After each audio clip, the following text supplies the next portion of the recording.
Welcome to our YouTube tutorial on how to get notified if someone comments on your videos on PC. Engaging with your audience is crucial, and receiving notifications for comments ensures you never miss an opportunity to connect. Let's get started with these simple steps. Step 1. Click on your profile picture. This can be found in the top right corner of the YouTube homepage. Step 2. Select Settings from the drop-down menu. This will take you to your account settings page.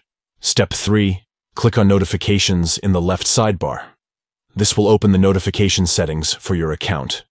Step 4. Under the General section, turn on Activity on My Channel.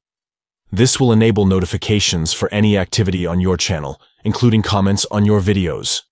By following these steps, you'll receive instant notifications whenever someone comments on your YouTube videos, allowing you to respond promptly and engage with your viewers. It's as simple as that. Now you can stay connected with your audience and build meaningful interactions. Don't forget to like and subscribe to our channel for more helpful tutorials.